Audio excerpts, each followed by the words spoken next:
Hello everybody, welcome back. In this video, we shall make a game called Whack-A-Mole game. Now this game is very interesting, of course interesting to play. It's also a great way to learn some concepts of programming, namely the nested loops, as we shall see later. Also, we do a lot of trickery with cloning and costumes in this game. So it's a very nice exercise to understand and explore features of Scratch and as well as programming in general, right? So let's look at what this game is all about. The game is kind of simple. Let's see. When I play this game, I have these pits of pits from where moles come out. So this mole just came out, and my job is to whack these moles with a hammer, right? So if I take this, if I go and look for a hammer and whack it, right, I can sort of, music is playing and I can score a point with that, right? So that's basically the game. The hammer itself is moving along with the mouse, and basically it is, it's where I go, and when I click the mouse, it kind of whacks it, right? So very nice, simple game, but like I said, a nice way to learn a lot of things about Scratch, right? So hence very nice from that point of view, right? So let's look at this game. Now, the way I'm going to build this is that I'm going to start from a point where I already have this pit sprite, whose costume I've created, and I already have the code to create a grid of pits, create like a 3x3 grid of pits using cloning, right? Now, there's a separate video that I've done on this, on the dynamics of this loop, on how this loop works. I'm putting that in the description. I urge you to look at it, because not just for this game, but in general, that's a nice, this is nested loops, so notice repeat inside a repeat. So this is a very, very, very powerful construct in programming, and we should understand the dynamics of this. It'll all definitely help us, right? However, since that is covered elsewhere, I will start from this point where I have got these pits already in place, right? Now, notice that in this game, along with the pits are the moles. So let's go back, look at this. So along with the pits, we have these moles which are coming up and down, right? So we are going to start from the point that the pits have been created using cloning. Next, we are going to focus on the moles and also the hammer, right? So that's where our starting point is. The thing I wanted to notice is that the moles are actually coming out randomly from these pits. However, for a large extent, right, they are coming from the same locations as the pits are. So moles, if you can imagine somehow that all the moles came out together, then they will look like a 3x3, basically 3 rows and 3 columns of moles on the screen at the same time, right? Why am I telling you this, right? The reason is because I really, really want to reuse the code that I've written for the pits, which is that of placing these pits. I want to reuse that. However, I want to also make sure that I sequence the placement of the pits and the arrival of the moles in a way that the pits get placed before the mole starts coming out. And why is that? Because, well, it looks odd if the mole is starting to come out when the pit itself is not there, right? Now, the way we are going to do all of this, right, is that we are going to first of all replicate this entire code. So I'm going to use duplicate. The reason I'm using duplicate, because like I said, the mole basically follows the same logic as the pits, and hence it appears at exactly the same locations. Actually, not exactly, as I'll tell you, there's a small tweak to be made, but pretty much the same locations, right? So I'll duplicate this thing. It becomes pit 2. So I basically right click pit and duplicate it. It becomes pit 2. I will rename this as a mole, and just so that I do not cause confusion, I will go and add a costume for this pit, right? Now, basically I'll go and say choose a costume, and I will use a costume called, Monet, right? So there you go. So this one, right? So I will use this costume and I'll remove this costume 1, right? So with this now, even though the code for the pit and the mole is exactly the same, their costumes are different, and hence we can differentiate one from the other. Right now, I just remembered a point here. A lot of students ask me about the pit costume. How do I get this kind of a texture? Well, I'll just take a slight digression here and tell you how that is done. Well, go to the pit, right? If you select that, I have just chosen this kind of a texture here, the last guy on here, and you can even choose different colors, right? So that, which one goes outside, which one goes inside. So it looks a little bit more beautiful with this white kind of, patch in between, right? So that's just playing with the costume, not so much with the code as such, right? Anyway, coming back to the mole, right now, if I ran this code right now, right? So what will happen is that if I just ran this here, I will get a situation where I have got these pits and these moles all on the screen. I've got 9 pits and 9 moles. They all came together, and it looks like that the pit and the mole are coming at the exact same locations. However, the pit looks to be on top of the mole, right? So there's a lot of things going on in here. We will go through this step by step in a systematic manner, because we will unravel a lot about Scratch and a lot about, let's say, this program in general as we go through this, right? So first thing first, notice that in comparison to the pits, right, my mole is looking rather humongous. I mean, remember the pit in the game, the mole has to go inside the pit. So it better be a little bit smaller so that it can look like it's going inside the pit. So I will fix that by making this guy's size, say, 50% of whatever it was, right? And the moment I do that, notice it looks a lot better, in the sense that I've got moles which are small and which can realistically not look odd when they are kind of going inside those pits, right? Now, you will notice that the pits have gone ahead. I mean, the pits are basically above the moles, and they are hiding the view of the moles, right? And why does this happen? Well, this really is related to the concept of layers in Scratch. Basically, the idea is very simple. When we have two sprites at a position that they are overlapping, right? So, for example, right now the pits and the mole, they have the exact same X and Y positions because the code has been duplicated. When we have that situation, then obviously one is going to be on top of the other, and we can use that by doing, we can control that by using layers. Now, in this case, it's logical that the pits have to be behind the, pits have to be behind the mole, right? And how I can do that is in the pit code, right? In the pit code, I can tell the pit to go to the back layer, right? So when I say back layer, basically right now there's only two sprites in this. So there's a front layer, there's a back layer. I can just tell the pit to go to the back layer, right? And if I did that, then what will happen is, it's like pit is going behind and then the mole is coming on top of that, right? So if I did that and I ran this code now, notice that the mole is coming on top, right? And it's also possible that some of you don't need to do this. It just appears like this in the beginning itself. But since these sprites are going to overlap, it's always helpful to specify which layer they are going to appear on, right? Sometimes you don't need to, but it's not a bad practice at all. So here I've said the pit can go to the back layer, which means pit goes behind and the mole comes on top, right? So basically with this, the mole is on top, right?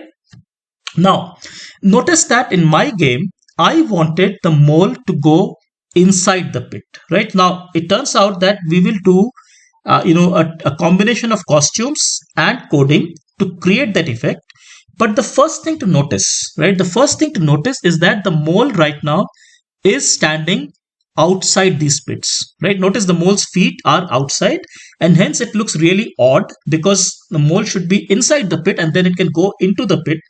So I'm going to fix that right away by, basically instead of saying go to the same exact X and Y location, I go to the mole code and I just make sure that these, the mole's feet, which are basically shoes, let's say, should be inside this pit. And I can, the one thing I notice immediately is that if I could basically pull the mole up a little bit, let's say, move each of these moles up a little bit, then I will be okay by, I'll be basically making sure that they're inside the pit. All I have to do for that purpose is to say that the first mole, the top row of moles here has to be at, let's say instead of 120, I can try 140. Remember, that's like 20 steps upwards. I do not need to change anything here because, whatever I'm setting here, this is only change, right? So basically this gap will remain the same. I want that. I just will make sure that all the moles end up little higher and into the pit, right? So let's just see if this works.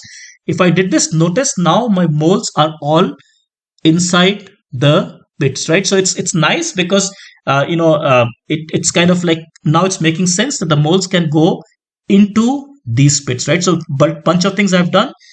First thing, I've played with the layers, right? So I put the pit behind the behind the moles, and next I've gone ahead and changed the Y location of the moles. And remember, I need to change only this. If I change this, then it will again be a problem because then my pit and mole alignment will go bad, right? So make sure you change only the initial row. Remember, this was the first row, right? You can look at the video that I was referring to on the placement of the grid, but here I change only this, and this part remains the same, and now my mole is nicely inside these pits, right? In fact, if you want, I could have also made it 145, but then the head will start looking a bit cut, so I'll leave it at 140. And now we are all set to move further, which is the code for making it go up and down. But before that, right, but before I go there, I am going to use a little bit of sequencing here, right? So now notice in this game, right, it's logical that first the pits are formed and then the mole starts doing its trick, right? So basically it will be quite illogical if the mole comes out when the pit is not even properly formed, right? So I can do that by by making sure that the pits first get formed and then the moles come out, as against right now when I'm just clicking the flag and everything happens together, right? So how I do that is by using a broadcast. Remember, one important usage of broadcast is to make sure things can be sequenced, right? So I will make sure the pit, the entire pit, the code gets completed. At the end of the pit code, right? At the end of the pit code, I will say broadcast a message called, let's say, new message called grid ready, right? Now the name of the message doesn't matter, but all this is supposed to signify that okay, now the pits are ready, the grid of the pits is ready, the mole can sort of come out, and I can now go to the mole code, and instead of doing it when the flag is clicked, I can say when I receive grid ready, then do all of this, right? So what happens now is that pits get formed. Notice, let's see it again, pits get formed and then the moles come out, right? So it's all set up now. We have sequenced it nicely. Now we are going to go into the part where we will give the mole the movement that it can go sort of up and down into the pits, right? Like I said earlier, it's going to be a combination of costumes and coding, right? So first let's look at the costume part, right? Notice that I have got this mole costume, which is like a basically like a full body, right? I am going to play some tricks with this.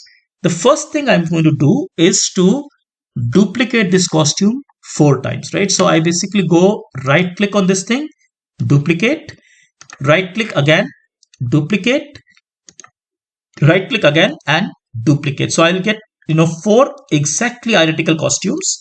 Now the first costume, notice, is the full body of this monet, right, of the mole. Yeah.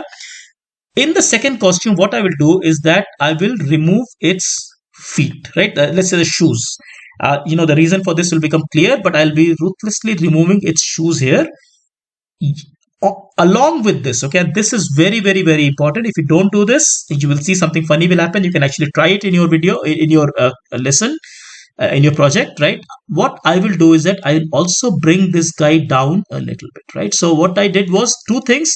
I removed its feet and I also brought this down, right? So notice, if you compare from the first, the first full body costume, this guy is not only, not only like lacking in the shoes and the feet, it's also a little bit down, right? Now the significance of this will be clear when we write the code, but basically we are trying to use costumes to smartly create that movement of something falling down, right? So I'll continue.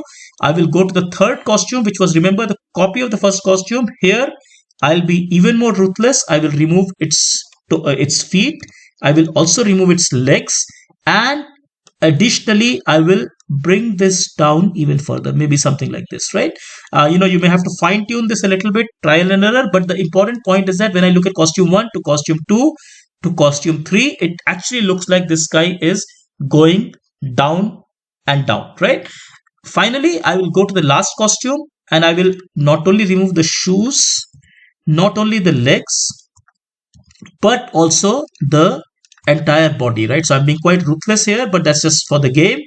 So I'll remove its entire body, and what I will end up with is just this head, which I will move to something like this, right? So notice now, if I look at the 4 costumes and I just kind of, go through this, it already creates an effect that this guy is sort of going down through the thing. So maybe the third costume has come down a little too much. Maybe I can just adjust it a little bit, right? And I think with this, it should be fine. So I get third and fourth, right? Yeah, so this is fine. So 1, 2, 3, 4. So important point is, 1, the body is getting chopped off, progressively, and 2, the costume looks like it's sort of coming down, right? So with this done, I'm going to go to the mole code and give it some code to basically, create the effect of it coming down, right? Now it's already placed nicely.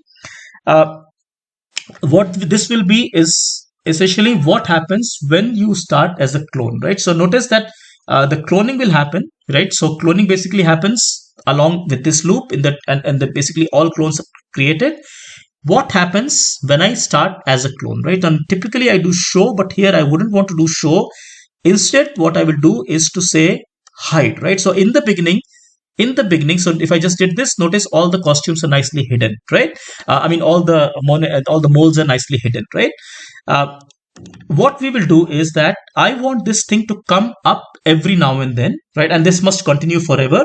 So I will use, inside when I start as a clone, I will use a forever loop, right? Let's say for the sake of, building this thing up, let's say I want it to come every 2 seconds, right? So I can say wait 2 seconds and then, right, show, right? So remember it was hidden. I can say you stay hidden. Every 2 seconds, you please show, right? And when you show, you please show me your full body costume, which means that I can say switch costume to Monet A, right? Remember, Monet A was the costume which was the full body. So you show me as the full body, and thereafter I will use next costume 3 times, right? Why 3 times? Because I've got 3 additional costumes. I will use a repeat loop inside this. I'll say repeat 3 times, right? Maybe just wait for just like say 0.2 seconds or something like that, right? Wait for say 0.2 seconds, and then I'll use next costume, right? Now these are things which are quite familiar to us, but it's quite amazing that with just this we create an effect which looks the monet or the mole is sort of going down into the pit, right? So these 3 costume changes, remember, will basically take us through this sequence. So it will look like it's going down, and at the end of all this, at the end of this repeat loop, I can say, I can go to the looks thing and I can say hide, right? Now once again, this is in a forever loop. So 2 seconds later, again, this sequence will repeat, right? So what this will do is that once the clone has been created, every 2 seconds, it will show its full body, then it will go through the sequence to look like it's going down through change of costumes. And let's see how this looks, right? So when I did this, notice all the moles look like they are sort of going into the pits, right? They're kind of nicely going into the pits. Okay, now this game right now is, if I were to build a game out of this, it's going to be extremely predictable because they are all happening together, all happening at the same exact interval, right? So I can fix that, and I guess you guessed it correct. I'm going to use a random number. So instead of 2 seconds, I'm going to say pick random, say 1 to 10 seconds, right? Now, what this means is that each clone, right, will end up in a different cycle, because maybe first time it waited for 1 second, then it waited for 5 seconds, then another clone waited for 3 seconds. So each clone ends up different from each other, and hence we get a very random looking scenario where sometimes something pops up here, sometimes something pops up in another pit, and so on and so forth, right? So it looks kind of quite nice that it's kind of going into the pit, and they're all behaving randomly, which what is interesting about the game, because if everything is predictable, then the game is not interesting, right? Now, with this done, right, with this part of the code done, I'm going to move to the third part, which is the hammer, right? Remember, in my game here, I've got this hammer which moves along with me, along with the mouse, that is, and it allows me to go and whack these moles, right? So if I go and whack the mole, I can earn a point, right? If I otherwise, I just whack it and nothing happens. Yeah. Now, to create this hammer, right, I will use another sprite and change its costume, right? So what I will do is I will say choose a sprite, right? And in this case, I will use a want sprite. Right now, again, there is no compulsion that you must use this sprite, but this is a nice way to create a hammer. And first thing I'll do is to call it a hammer so that I don't get confused. So this is a hammer for me. I'll go into its costume and I want to remove this star and make basically that, like a rectangle there, right? So I will, what I will do is that first thing first, I will take this thing and I will remove this. Now I will create a rectangle, maybe like this, right? And I will change its fill to say a little bit brown in color, right? So the dark brown, it looks nice. I mean, the exact colors don't matter, but something like this. Now I go and select this. When I select, I get this kind of like a pendulum kind of thing. I can use this to rotate. Actually, I don't need to rotate it right now.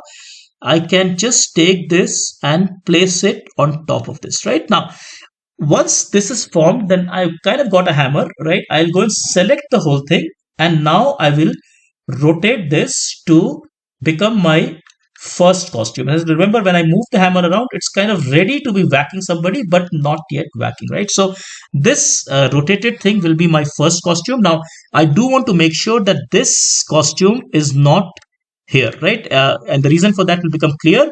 I must make sure that this costume is nicely passing through the center of the screen, right? So once I do this, I'm going to duplicate this costume because remember, let's look at my game briefly. So, the hammer is in the sort of slanting position, but whenever I click my mouse, it goes and falls down, which means it becomes horizontal. Horizontal means like in a sleeping position. So that creates the effect that it is whacking somebody, right? So I'll do the same thing. I will basically duplicate this thing and I selected the whole, I use this thing and selected the entire costume and then use this pendulum kind of thing to just move it around. But once again, after moving it around, just make sure it's kind of centered back again. It's just a good habit to have these things centered nicely, right? The reason for that will become sort of clear. I'll try to clarify this when I'm doing the code later on, right? Now, with this much done, so I've got two costumes for the hammer. If I just switch between these costumes, it already creates an effect that I'm kind of whacking somebody. You can even, like you notice in my game here, I've got, this two kind of like a lightning effect coming up. You can do that. Basically, I chose another costume called I think the magic wand or something, right? Right. And I copied this two from there, right? But those are cosmetics that you can do yourself, right? I will not get into that. So right now I'm going to get into the code for the hammer, right?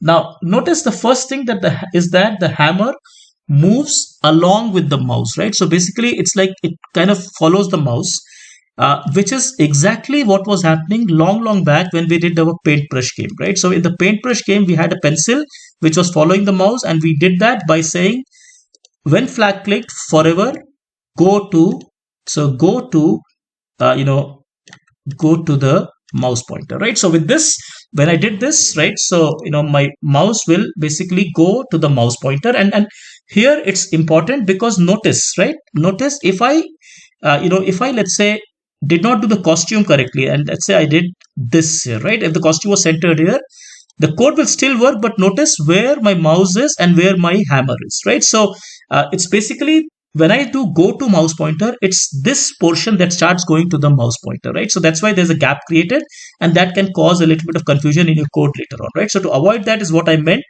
when I told you that, do make sure this guy is nicely centered, right? So anyway, I came here and I said, go to mouse pointer, right?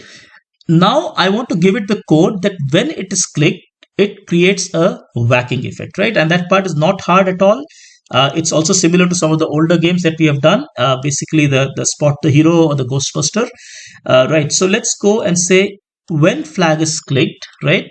Of course, must do it forever. So when flag is clicked forever, if so I go to a control loop. Actually, I put a if else here because if it's either being whacked or otherwise it's not being whacked, right? So I go and say use an operator. I'll put an AND operator. Basically, if touching mouse pointer, if touching mouse pointer and mouse down, right? Basically, it's exactly same as saying that I am, touching the mouse pointer. Basically, I'm taking it along with me, and I click it, right? This is what we have done previously, like I said, for the Spot the Hero game. What I can do then, it's like, when I'm basically holding the mouse and clicking my button, I want it to create the whacking effect. So I can say in the looks, I can say switch costume to want to, right? And then if I'm not doing that, I can say switch costume to want, right? So this will, now if I did this much, right? If I did this much, basically notice that I've got an effect where I click the mouse, it creates that whacking effect, right? Of course, I've not given it any more code, so it's just doing that whacking effect. Now, once again, if your costume was not correctly done, let's say if a costume was here, right? So what will happen is that your mouse is moving, but the whacking will not happen, because when I click this, when I click the, the mouse pointer, when I click the mouse button, it is not touching the hammer, right? So it's basically, that's where it fails. So to avoid all of this, like I said earlier, make sure that the mouse is nicely centered here, right? So when I did this, okay, so it's nicely doing the hammer effect, right? Now with this done, right, I'm actually in a very good spot, because all I need to do is to say, inside this if position here, I can go and put a control loop and saying that if, let's say, touching, right? So I've got this thing, if touching the mole, because remember, if I'm touching a mole, then it means that I'm, doing something good. Basically, I've caught the mole, and I can say if touching mole, then I can, say maybe I can play this, I can, sorry, start the sound magic spell, and maybe I can just, give myself a score as well, right?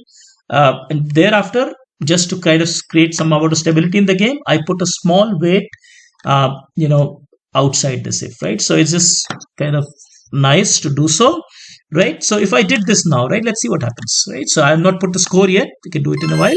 But notice whenever I'm whacking the mouse, whacking the mole, I get a, right? I get, let's say, I get, essentially, I get, right? So I'm getting a situation where uh, whenever I click this, oops. So whenever I touch the mouse is touching the monet, I'm getting the clicking sound. I'm getting the sparkling sound. Right now, here I could create a score variable. So the game is nice.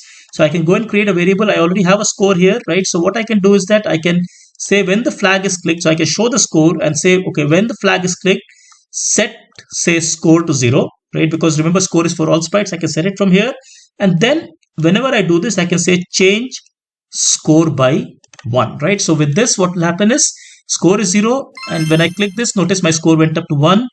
I scored 1 more point, right? And I have to let go of those two, right? Okay, and so on and so forth, right? So every time I'm hitting a monet, a mole, I'm getting a point, right? Now I can go further and I can add like a kind of a timer, like a time left kind of thing. So I in fact have that time left here, so I can create. So I can basically use this time left, to create a kind of condition where the game works for a certain time. And how I do that as well, we have done this before. So I can say when flag is clicked, say in the variables, I can go and say set maybe time left to say 10, right? I go and set time left to say 10. Thereafter I use repeat, and I say repeat, let's say time left times. So repeat for time left times. Wait for 1 second, because this is the time in seconds. So I say wait for 1 second, and I'll go and say change time left by -1, right? So with that, what happens is at the end of this whole loop, you will find that 10 seconds would have elapsed, and once this is all over, you can just say stop everything, right? So I mean, of course, you can do more interesting things. You can change the backdrop, say game is over, and so on and so forth. But I'm keeping it brief here, because we've done this many times before, and you're most welcome to innovate on this. But the idea is very simple, right? So with this, basically, my game is going to last for so 10 seconds right now. If I right? So if I did this, and now at 10 seconds, the game gets over and time left is 0. Like I said, we can also hide all these sprites, and those things are possible. But I think with this, the game is kind of ready, right? So let's just briefly recap what we did, right? We started with this two-dimensional, a grid, a sort of nested loop of repeat inside a repeat, right? To create the pits, create the placement of these pits. Like I said, this is a separate topic in itself. There's a video in the description. Please look at it because it's important, right? Next, I use the same code to create the moles, but basically I adjusted the moles in a way that the moles appear inside the pit. I did that by changing it here. Also, I made sure that the moles appear only after the grid is ready. So I used a broadcast to control that. So when I receive grid ready, I do all this. Now, to make the mole go up and down, right, I basically played with its costume. So I created this 4 costumes which had this effect of mole going up and down. Um, Within this, once the mole clone had been created, I don't show it right away. I hide it. Then I show it at random times. I basically show through all the 4 costumes. So the first costume, which is the full body, then sort of feet removed, legs removed, body removed, right? And finally I hide it, right? So that creates the effect. Then I went on to create the hammer. The hammer code was not too hard. It's like the other games that we have done.